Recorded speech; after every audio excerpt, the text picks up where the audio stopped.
တရုတ်နိုင်ငံဟာမောင်ဇေတုံးအုပ်ချုပ်တဲ့နှစ်30ကျော်ကာလအတွင်းမှာတကားပိတ်ဝါဒကျင့်သုံးခဲ့တဲ့ကွန်မြူနတီနိုင်ငံတစ်ခုဖြစ်ခဲ့ပြီး1988ခုနှစ်တန့်ရှောင်ပြီးအာဏာရလာခါမှာတရုတ်နိုင်ငံကိုစီးပွားရေးအရာတကားပြန်ဖွင့်ပေးခဲ့ပါတယ်။တရုတ်ပြည်မကြီးကိုစီးပွားရေးဖွင့်ပေးလိုက်ခြင်းကဘယ်သူမှထင်မှတ်မထားပဲတိုးတက်အောင်မြင်မှုမျိုးရရှိလာခဲ့ကြပြီးယနေ့အချိန်တွင်အမေရိကန်နဲ့စီးပွားရေးစစ်ပွဲဆင်နွှဲနိုင်သောအင်အားကြီးနိုင်ငံတစ်ခုဖြစ်လာခဲ့ပါတယ်။2019ဒေတာအရတရုတ်နိုင်ငံမှာလူဦးရေ1.4ဘီလီယံထိရှိပါတယ်။အဲ့ဒီပမာဏဟာတောင်မြောက်အမေရိက၊ဩစတြေးလျ၊နယူးဇီလန်၊စကန်ဒီနေးဗီးယားနဲ့အရှေ့ဥရောပနိုင်ငံများရှိစုစုပေါင်းလူဦးရေထက်များပါတယ်။တရုတ်အစိုးရရဲ့ထုတ်ပြန်ချက်အရတရုတ်ရှိ16%ခန့်သောလူဦးရေမှာမြို့ပြကြီး15မြို့မှာနေထိုင်ကြပါတယ်။အဲ့လိုလူဦးရေ10တန်းကျော်နေထိုင်တဲ့မြို့ပြကြီးများမှာကမ္ဘာပေါ်မှာ48မြို့တာရှိပါတယ်။2018ခုနှစ်မှာကမ္ဘာလူသုံးကုန်ပစ္စည်းများရဲ့18.6%ကိုတရုတ်နိုင်ငံကထုတ်လုပ်ရောင်းချထားပါတယ်။ထို့အပြင်တစ်ကမ္ဘာလုံးရှိ41%သောကွန်ပျူတာများ34%သောလေအေးပေးဆက်များနဲ့80%သောမိုဘိုင်းဖုန်းများမှာတရုတ်နိုင်ငံရဲ့ထုတ်ကုန်ပစ္စည်းများဖြစ်ကြတဲ့အပြင်၎င်းရဲ့စီးပွားရေးဟာလည်းကမ္ဘာ့အင်အားကြီးနိုင်ငံတစ်ခုဖြစ်လာခဲ့ပါတယ်။တရုတ်နိုင်ငံဟာ1929ခုနှစ်မှာစပြီးဂျောင်ကျဲစီရဲ့ဂေါမင်းနာတပ်ဖွဲ့နဲ့မောင်ဇေတုံးဦးဆောင်တဲ့ကွန်မြူနတီ共产党တို့ကြားကျန်းတဲ့ပြည်တွင်းစစ်ကြီးစတင်ဖြစ်ပွားခဲ့ပါတယ်။သို့တော့1939ခုနှစ်မှာဖက်စစ်ဂျပန်ကပြည်တွင်းစစ်ဖြစ်နေတဲ့တရုတ်နိုင်ငံကိုသိမ်းပိုက်ရန်ကျူးကျော်တိုက်ခိုက်ခဲ့ပါတယ်။1945ခုနှစ်ဂျပန်လက်နက်ချပြီးနောက်မှာပြည်တွင်းစစ်ပြန်လည်ဖြစ်ပွားခဲ့ပြီး1949ခုနှစ်မှာမောင်ဇေတုံးဦးဆောင်တဲ့ကွန်မြူနတီတပ်ဖွဲ့မှပြည်တွင်းစစ်ကိုအနိုင်ရရှိခဲ့ပါတယ်။ထို့နောက်မှာတရုတ်ပြည်သူ့သမ္မတနိုင်ငံကိုဖွဲ့စည်းတည်ထောင်ခဲ့ပါတယ်။မောင်ရဲ့တရုတ်နိုင်ငံဟာချမ်းသာကြွယ်ဝမှုကိုလူတိုင်းတိုင်းသူညီမျှစွာမျှဝေရမည်ဖြစ်ပါတယ်။ဆိုလိုတာကနေအိမ်မြေယာစက်ရုံတယံဇာတစတဲ့အရာအလုံးကိုမိသူမှပိုင်ဆိုင်ခွင့်မရှိဘဲနိုင်ငံတော်ကသာစီမံခန့်ခွဲပိုင်ခွင့်ရှိပါတယ်။ဒါအပြင်တရုတ်နိုင်ငံကိုငွေကြေးသားတော်ကုန်နဲ့လူသုံးကုန်ပစ္စည်းအမျိုးမျိုးကိုဘယ်နိုင်ငံမှမမီခိုပဲလုံလောက်ကိုယ်တိုင်ထုတ်လုပ်နိုင်ရမယ်လို့လည်းချမှတ်ခဲ့ပါတယ်။အနောက်တိုင်းနိုင်ငံများနဲ့ဆက်ဆက်တဲ့တန်တမန်ဆက်ဆံရေးတွေစီးပွားကူးနံရောင်းဝယ်မှုတွေအားလုံးကိုလည်းတားမြစ်ပိတ်ပင်ခဲ့ပါတ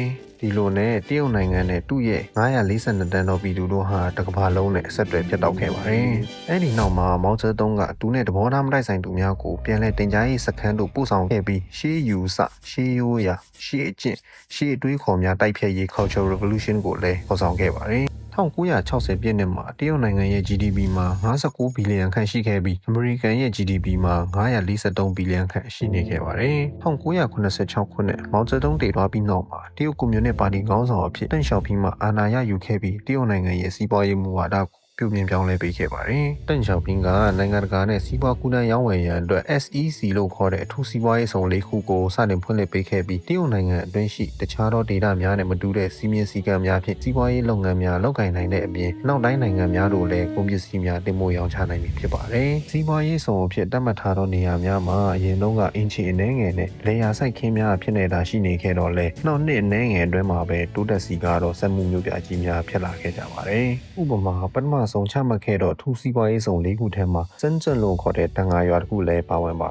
ယ်။အဲ့ဒီတန်ဃာရွာလေးမှာအစကလူဦးရေ9000ကျော်ခန့်သာရှိနေခဲ့တော့လေ2016ခုနှစ်ရောက်လာချိန်မှာတော့လူဦးရေ12တန်းခန့်နေထိုင်တဲ့ခေတ်မီမြို့ပြကြီးတစ်ခုဖြစ်လာခဲ့ပြီးလူတဦးချင်းရဲ့ပြန်မြောက်ဝင်ငွေဟာလည်း24,569ရာခိုင်နှုန်းမြင့်တက်လာခဲ့ပါတယ်။ထိုစီးပွားရေးဆောင်များအထူးအောင်မြင်မှုရရှိခဲ့ခြင်းကြောင့်တရုတ်နိုင်ငံအနေဖြင့်နောက်နှစ်30အတွင်းအထူးစီးပွားရေးဆောင်များကိုတစ်ခုပြီးတစ်ခုတိုးချဲ့တည်ဆောက်လာခဲ့ကြပါတယ်။ဒီလိုနဲ့2005ခုနှစ်ရောက်လာချိန်မှာတရုတ်နိုင်ငံဟာရောမမြို့လောက်ကျဲတဲ့လူနေဧရိယာများကိုနှစ်ပတ်တစ်ကြိမ်ဆောက်လုပ်ခဲ့ကြပါတယ်။ထိုကဲ့သို့ဆောက်လုပ်ရေးလုပ်ငန်းများစွာဆောက်လုပ်ခြင်းကြောင့်2017မှ2013ခုနှစ်အတွင်းတရုတ်နိုင်ငံအသုံးပြုသောဘီလမြေပမာဏမှာလွန်ခဲ့တဲ့နှစ်တရာအတွင်းအမေရိကန်အသုံးပြုသောဘီလမြေပမာဏထက်ပင်မြင့်မားပါတယ်။တန့်ရှောင်ဖင်းရဲ့စီးပွားရေးမူဝါဒများကြောင့်1980ခုနှစ်မှ1990ခုနှစ်အတွင်းတရုတ်နိုင်ငံမှထုတ်ကုန်ပစ္စည်းများစွာအနောက်တိုင်းနိုင်ငံများသို့တင်ပို့ရောင်းချနိုင်ခဲ့ပြီး GDP နှစ်ဆနီးပါးမြင့်တက်လာခဲ့ပါတယ်။တရုတ်နိုင်ငံစီးပွားရေးတိုးတက်ချမ်းသာလာခြင်းနဲ့အတူ1989ခုနှစ်ဧပြီလမှာကျောင်းသားလူငယ်များဦးဆောင်တဲ့ဒီမိုကရေစီရရှိရေးလွတ်လပ်သောသတင်းမီဒီယာနဲ့ပြောဆိုခွင့်ရရှိရေးတို့ကိုပေကျင်းမြို့ခန်းအားမရင်ပြင်၌စတင်ဆန္ဒပြတောင်းဆိုလာခဲ့ကြပါတယ်။ဒါပေမဲ့ဇွန်လ4ရက်နေ့မှာကွန်မြူနတီအာဏာပိုင်များကဆန္ဒပြတောင်းဆိုသူများကိုစစ်တပ်ဖြင့်ဖြိုခွင်းနေခဲ့ပါတယ်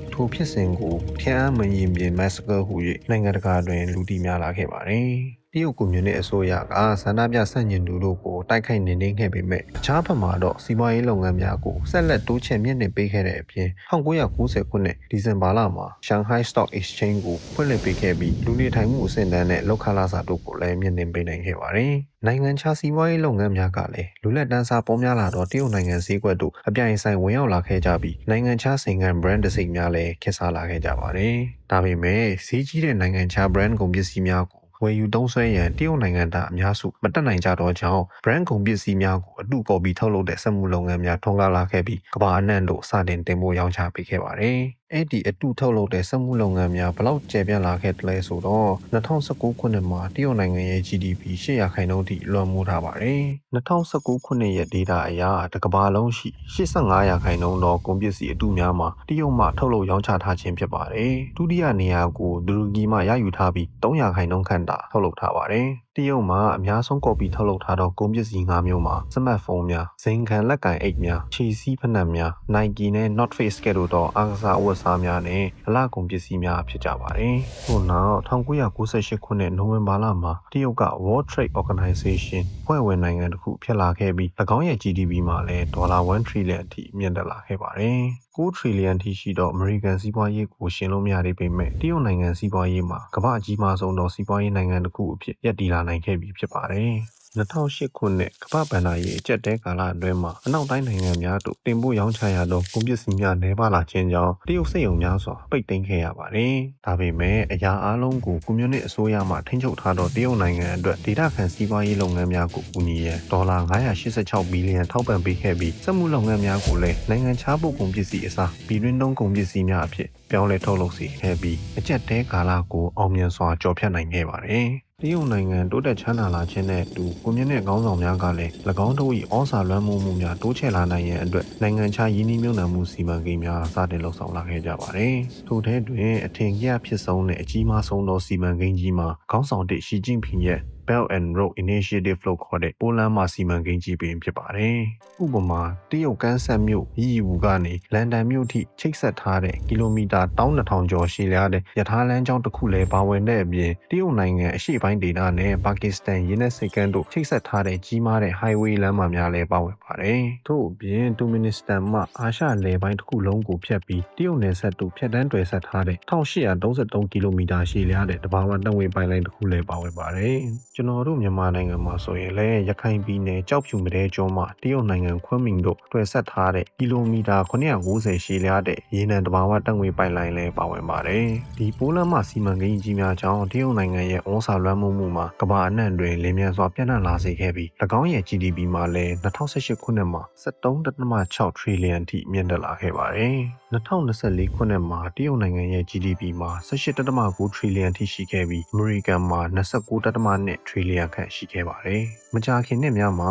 တရုတ်နိုင်ငံကယနေ့ကမ္ဘာကုန်သွယ်ရေးကိုဦးဆောင်နေတဲ့အမေရိကန်ကိုကြော်တက်သွားတော့မလားဆိုတာမေးခွန်းထုတ်စရာတစ်ခုဖြစ်လာခဲ့ပါတယ်။လွန်ခဲ့တဲ့နှစ်90လောက်တုန်းကဆင်းရဲမွဲတေနေတဲ့တတိယနိုင်ငံတစ်ခုအဖြစ်ထင်မြင်ခံရတဲ့တရုတ်နိုင်ငံဟာဒီနေ့ချိန်မှာတော့တစ်ကမ္ဘာလုံးရဲ့ AIဘက်ထရီ EV ကားကဲ့သို့သောနည်းပညာနယ်ပယ်မှာဦးဆောင်နေတဲ့နိုင်ငံတစ်ခုဖြစ်လာခဲ့ပြီးစီးပွားရေးအရာအမေရိကန်နဲ့ရှင်ပြိုင်နိုင်သောနိုင်ငံကြီးတစ်ခုဖြစ်လာခဲ့ပါတယ်။အနာဂတ်မှာတရုတ်နဲ့အမေရိကန်တို့ဘယ်လိုဆက်အားပြိုင်ကြအောင်မလဲ။ကျွန်တော်တို့အရှေ့တောင်အာရှနိုင်ငံတွေအတွက်ကောအမေရိကန်နဲ့တရုတ်ကြားမှာဘယ်လိုရပ်တည်ရမလဲ။တရုတ်အိမ်နီးချင်းဖြစ်တဲ့နိုင်ငံအပေါ်တွေရောတရုတ်ရဲ့ဩဇာလွှမ်းမိုးမှုဘယ်လောက်တက်ရောက်မလဲ။ရှေ့အနာဂတ်မှာဘယ်လိုပဲဖြစ်လာပါစေ။ဒီခြားတာတစ်ခုကတော့ဒီနေ့ချိန်မှာတရုတ်ကိုဘယ်သူမှအလိလူရှုလို့မရတော့ပါဘူး။